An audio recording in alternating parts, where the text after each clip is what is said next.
Hello everyone!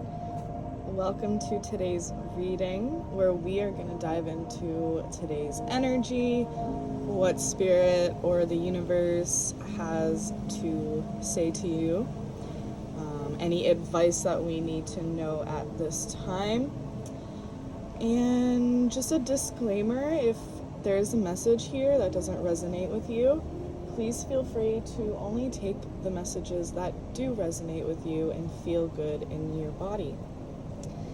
So today we're going to get started. We have our Art Magic Oracle deck and our woman in total control of herself. You're going to have to bear with me until I get my car back because I left my other tarot decks in my car and it's at the shop. So... but today I'm going to be reading from these decks, and also I'm going to intuitively flip to a page in this book, Insight Step to Truth by Mitra Politi, and I'm just going to read you one of the poems here. I love doing that, just kind of like flipping to one page and reading from it, seeing what the message says. So we're going to do that. But first, let's go ahead and pull our cards. Take these out.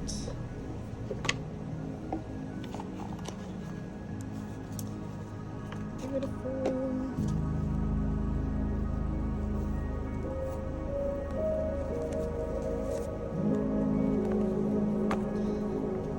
All right. So, this is my beautiful Witch Woman deck. Also, sorry about the audio if it sounds a little weird right now. I wanted to do this reading outside, so I'm using my headphones as a microphone.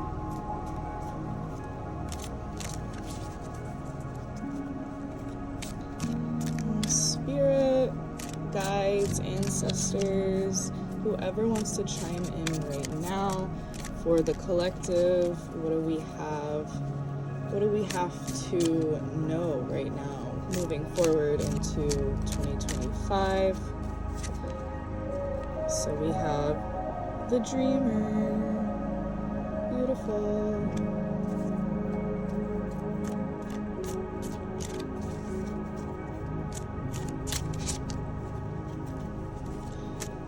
I'm going to do one more card from this deck. Ooh, the Goddess of Grace. Beautiful. Okay. Let's go ahead and put those to the side.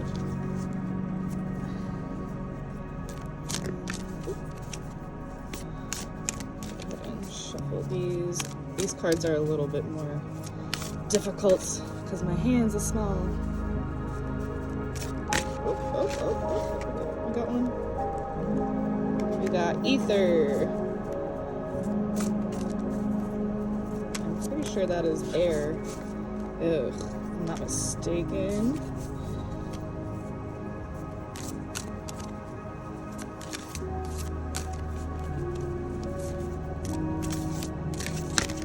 And make a mandala. Cool. So we're going to leave it at that because I had a lot of intuitive messages come in this morning, and I journaled it all down, so we're going to go through that. But first, let's go ahead and look at the cards.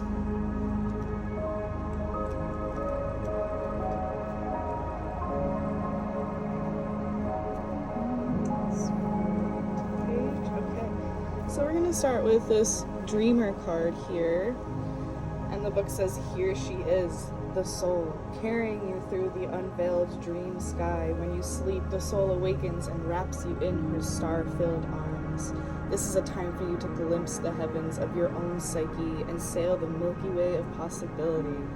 Receiving a dream is like getting a letter in the mail from your beloved dream mother. She has been with you during your waking hours, witnessed you struggle and triumphs, hopes and fears, and now your mind is quiet and your soul is alert. She writes her love letter to guide you through all you're dealing with right now, delivering symbols and signs to help you process your potential, untangle your doubts and fears, and align with your highest possibility. Wow, that's amazing. So yeah, immediately getting that we might be having more vivid dreams and to be paying attention to those. I keep a dream journal and I kind of jot down everything that I remembered in my dream. And then as I do that, it's a process of doing that every night for a period of time. You can look back and kind of see the messages that are coming through for you and what your subconscious wants you to realize and to stop ignoring. I also just started using this really cool app called Astra, and it's basically like an AI astrologer, and it, you type in your birth date and your time of birth and your location of birth, and then you can literally talk to it like a person. So there's a section where you can talk about your dreams, and I've been always curious about my dreams because I have really vivid dreams, and I've actually created a whole world in my dreams. So there's a college, there's a beach, there's a club, there's a place where I go to festivals, like music festivals, and a few different ones that I'm not mentioning, but I basically have this whole world mapped out. And when I dream, I go there and I go to the different places in my dream, and I wanted to know, like, what does this mean? It was super curious to me because it's been like, I want to say 6 or 7 years that I've been dreaming of this place. And so we talked about it and I got some clarity, and I highly recommend it. It's a really good resource. So it's called Astra, A-S-T-R-A. Yeah. So let's go ahead and move on to the Goddess of Grace.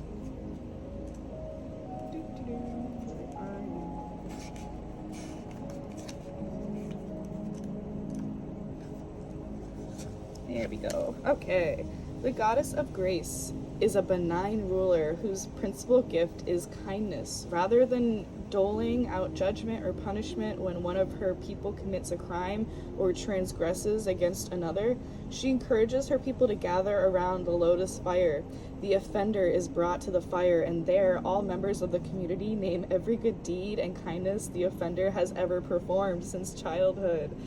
In this way, the wayward soul is brought home to herself and her community rather than ostracized through retribution or shame. The offender, once remembered back to her inherent worth, is held accountable for her actions and required to make amends, but with the support of kindness of their entire village, who understands this is a faulty action, not a faulty soul. So Spirit, the universe wants you to know that your mistakes and your failures are not a reflection of who you are. The reflection of who you are is actually the part, like, do you give up on yourself or do you keep going? Do you hold yourself accountable and learn from those lessons and grow, or do you shut down and take those lessons as punishment from the universe, saying that you're not good enough, you don't deserve this? I strongly believe that community is a big part of this shame healing, and when we can hold each other in that space of accountability instead of shame, I've seen it. I've personally experienced this. I'm so grateful for that. And something really beautiful happens when you're allowed to sorry, I didn't mean to swear. When you're allowed to mess up, you're allowed to be your messy, curious, you're just allowed to kind of discover the different aspects of life, and doing that in the way that feels good to you in the moment. And that doesn't always mean that the outcome is going to be good. And that's kind of what I'm saying here is, if it feels good to you in the moment and you act upon it and the outcome isn't favorable, instead of beating yourself up and telling yourself, sorry, camera got messed up. Anyways, if you tell yourself that you messed up and you're no good and all of this negative self-talk, you're not going to grow from the lesson. You're going to shut down. And this is telling you that you don't have to do that. And you are worth all of the healing that you desire. All of the love that you desire. You are worth that. So yes, moving on, we're gonna switch gears into our oracle deck.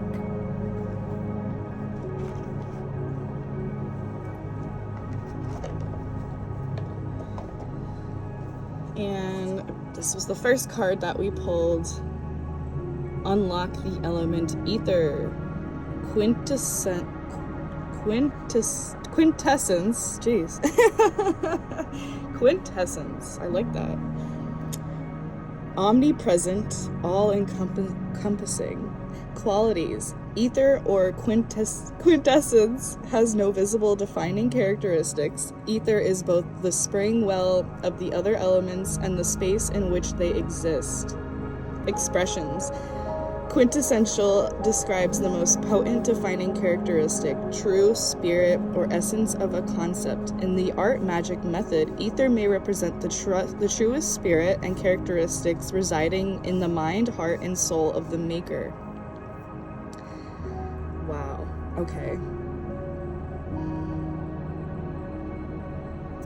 So this is kind of going back with the goddess of grace and kind of alluding to the subconscious mind that really does play a huge part in everything that we do.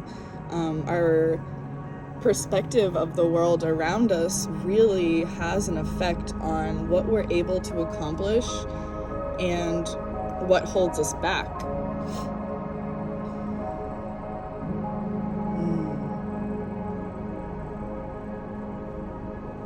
So I guess that would be the true spirit of who you are. And if you look at your life, you look at yourself as a piece of art, the true spirit or the essence of a concept, that is your why. Why do you choose to do the things that you do? Why do you like the things that you like? You know, like these are the things that make up who you are and what ignites your soul and allows you to create in the world.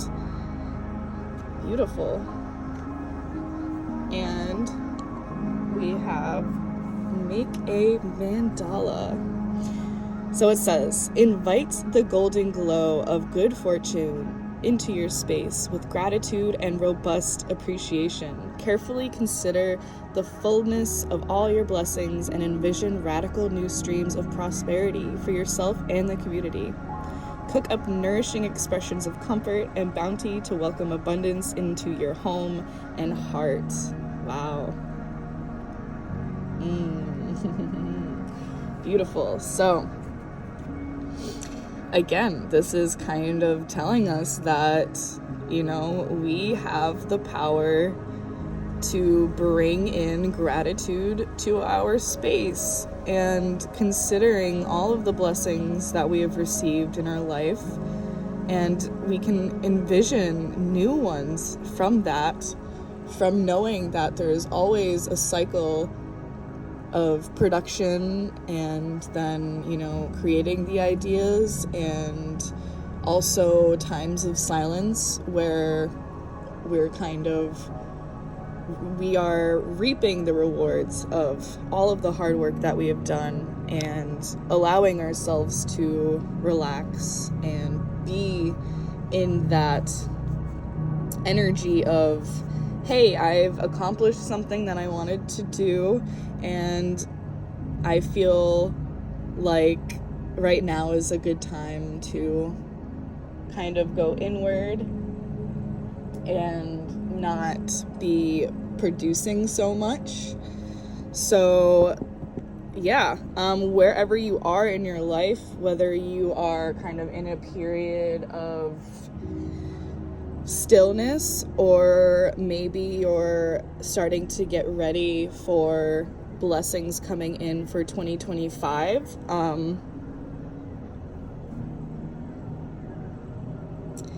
wherever you are right now, just continue to bring in that beautiful gratitude into everything that has come into your life thus far, because it is a reflection of you, it is a reflection of who you are and what you are able to bring into this world to create the healing and to maybe break the generational karma that runs in your family or even yourself.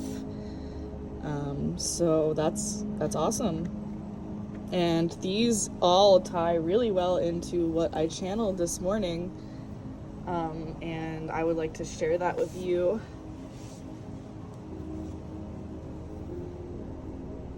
So it says, you hold a higher frequency in which can be seen as a threat to others.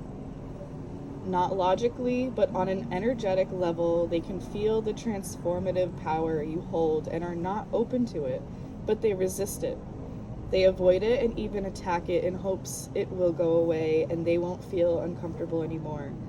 Your energy leaves a mark on others. It stays with them their whole life, and most don't even notice or are not aware of it, to the point that it makes them act subconsciously. That part of them takes over and says, this is different and different is not safe. But in fact, it's the frequency of love and being seen that causes them to hide. The more closed off a person is, the more triggered they will get in your presence. And there's no way to lower your frequency to match theirs, because you've come so far in your journey. You spent hours and hours doing the shadow work and letting go of things that hurt you in the past, which makes the baseline of your frequency higher. So even when you aren't at your best frequency, it's still higher than most. So stop trying to lower your frequency. It's not going to work. It's like trying to go 70 miles per hour in first gear. It just doesn't work that way. Allow others to match your frequency. That's how you create change. That's how you help people and spread your gifts out to those who really need it, who really need you. You don't even have to feel bad for those who may lash out on you or disrespect your boundaries. If you have to cut people off of your energy, it's easy to come back to yourself, feel into your body, take a breath, and move on. Not holding on to it for the rest of the day or week, but allowing it to just be. It's not your responsibility to fix everyone, even if you believe you can. There's nothing telling you can't be. You can't. Sorry, let me start that over. There's nothing telling you can't, but you must pick your battles wisely. If you choose to work with people who don't want to change, then you will feel drained. You will feel taken advantage of, unappreciated, and lonely. Pay attention to who you give your attention to and why. Curiosity can be helpful in learning about others, but there's a point in which your intuition should step in and lay a boundary down. This could be a boundary with another person, or if that person is unwilling to listen, then make a boundary with yourself. For example, just because you have free time doesn't mean you have to fill it by helping others or tending to the problems of others. You can draw that boundary and actually use that time for yourself to expand your energy for the sake of expanding your energy. Because you can. Just because you can. Because it is just as, if not more important than getting involved in others' projections.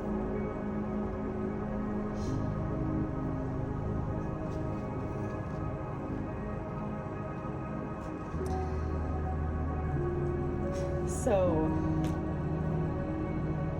as empaths, which I assume you are if you have found this reading. We can definitely take on other people's problems because we care so deeply.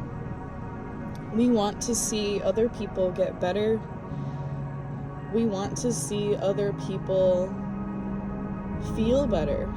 Other people feeling better makes us feel better. But we cannot let that be our only way of feeling better. We cannot let other people's emotions be the reason why we feel a certain way. And so let's go ahead and turn to a page. I'm just gonna randomly pick one. Let's see what feels good. This one. All right, so it starts on this page. Emotions come and go. It is their nature. They take away the illusions of ego. They leave the human exposed and fragile to a sweet vulnerability which opens one up. My pride wants to prove that I've succeeded, that I have overcome the barriers of pain, that I am tall. But there's no tall nor short. It's all one big endless plane. Deep recognition of this carries within it infinite humility. And the path to those spaces is open once again, making more accessible, more human. I am fragile, yet the wind blowing in my face is familiar. It's the soft wind which comes from infinite space. It reminds me of the inner wind blowing towards a new awakening, towards an endless sky. I thank you, God, for putting me in this place. I had so much expectation for a spiritual awakening. I forgot my origin, my longing for a blue sky, for a forgotten earth filled with flowers, the earth within me sprouting seeds that shall bear fruit. How to seek an answer, how to reach the place where the solution is revealed. The longing for what is real, for the divine, blows into the wind. To spirit it shall return. The song of love has touched me through pain and offered me this time for me to know my own self, a time to connect with the unknown that dwells in me, so I can feel my breath once again, so I can feel the beloved. It's so beautiful. And this one was called Vulnerability. Thank you, book. I want to thank you guys for taking the time to join me for this reading. I am available for any extra guidance that you may need at this time. You can find me on Instagram, and the link will be down below in the description. I want to remind you guys that you are so loved and you are so powerful. You have everything you need to make your dreams come true. You just have to believe in yourself. And that's what I'm here for. Let's believe in ourselves together. Let's change the world together. And with that, I will leave you guys. Have a great week, a great day, whenever the next time I will see you. Take care and be safe.